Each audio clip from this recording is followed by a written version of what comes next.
Hello everyone and welcome back to my Bold and Beautiful 29 YouTube channel. I hope you guys are having a wonderful day. Before we start, please hit the subscribe button and give this video a thumbs up. Ridge Forrester and Daphne rose to meet. Could this beget issues with Ridge and Taylor Hayes?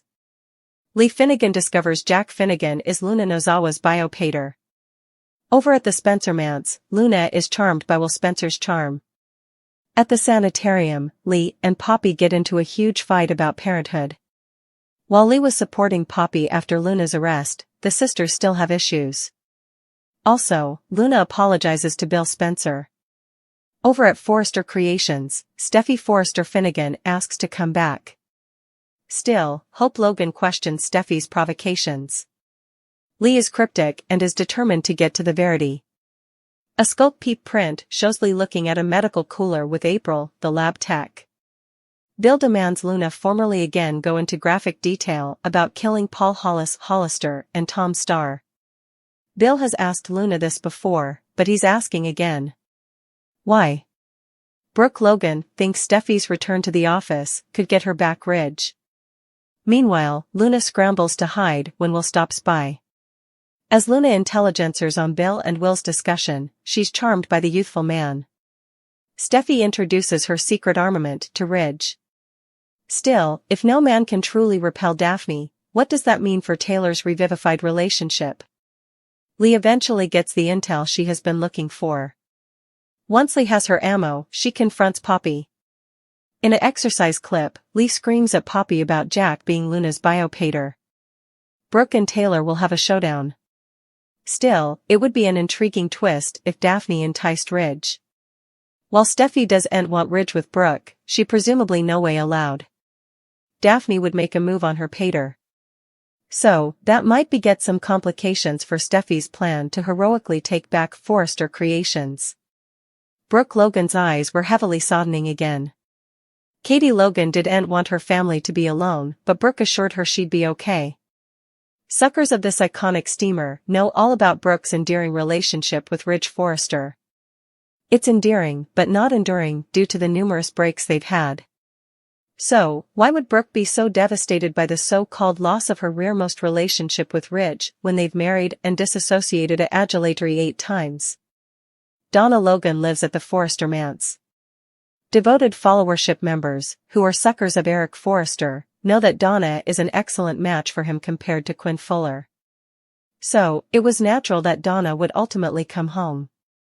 Riding her through the frontal door moments before Ridge and Taylor Hayes decided to extend their romantic night on the upper bottom of the Forrester estate makes sense. She demanded to witness what happened so a relay of information could be passed to Brooke.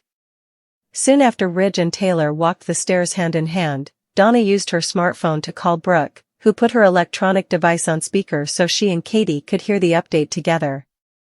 Taylor stressed having her heart broken the last time she was in city and looked like Krista Allen. That actor offered fine performances, which began the fresh Taylor take. Bootig is a day stager whose sweats are working nicely. Her edition of Taylor originally included the health dread. Yes, her enterprises were valid.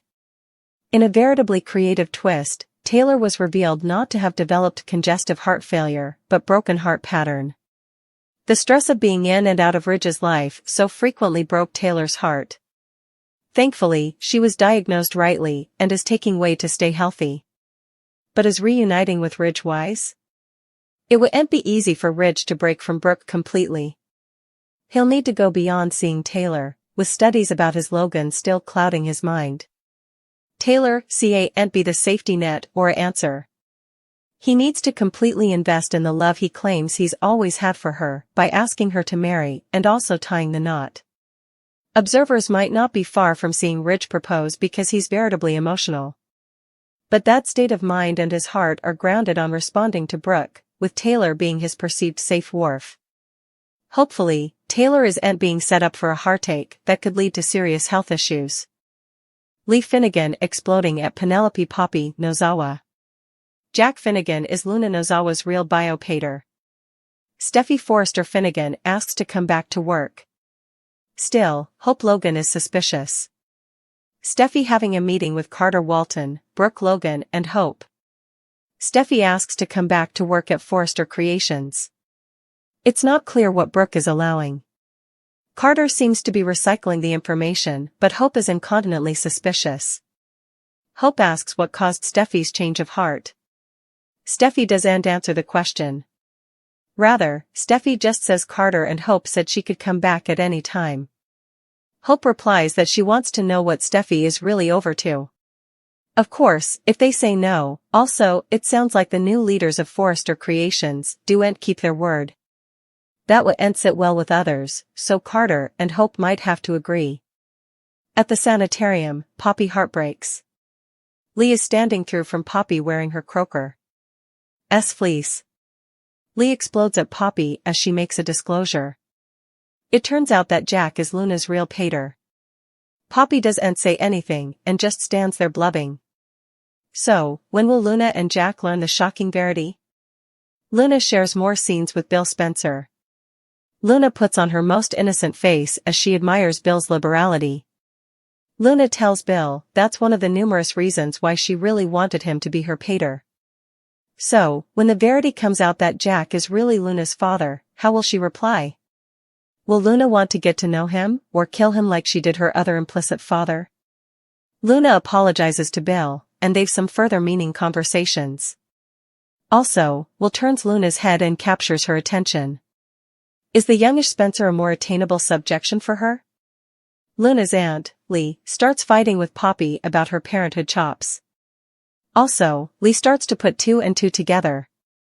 She suspects that faded gemstone and role star Tom may not have been Luna's real father after all. A massive battle is in store. Brooke and Taylor will also face off by the week's end. Brooke hopes Ridge will return to her if he sees Steffi working at Forrester again. Taylor may give Brooke a veritably harsh reality check that Ridge is hers for good. One thing is certain, it's going to be a bumpy lift on B&B. Lee and Poppy argue about Poppy's parenthood chops. Luna makes an reason to Bill. Lee remains cryptic, wanting to get to the heart of the matter. Bill asks Luna to describe how she killed Tom and Hollis. Brooke feels that Steffi returning to Forrester may lead to Ridge returning to her. In Cashing and Charmed by Will's wit, Luna listens to a private discussion between Will and Bill. Taylor Hayes is a woman who's been through a roller coaster of love, heartache, and emotional drama. The accomplished psychiatrist has put herself through it for way too long. It's time for Taylor to smarten up, and, honey, that means staying out of Ridge's bed for good. Let's rewind a bit, shall we? Taylor and Ridge's history is nothing short of cleaner pieces gold. From their passionate, on-again, off-again love to their multiple bifurcations, backstabbings, and oh-so-close reunions, these two have been down a veritably rocky road. Unfortunately, Ridge has played Taylor like a swindle more times than she'd like to admit, and yet, then she's again, letting him into her life like the last decade of drama no way happed. It's time for Taylor to close that door formally and for all. Why, you ask? Well, let's look at the data. Ridge has constantly chosen Brooke over Taylor. Sure, their love story is grand in cleaner terms, but Taylor deserves better than to be the other woman in a no-way-ending love triangle. She's a brilliant, strong force with a career, family, and, let's not forget, a seriously cool character.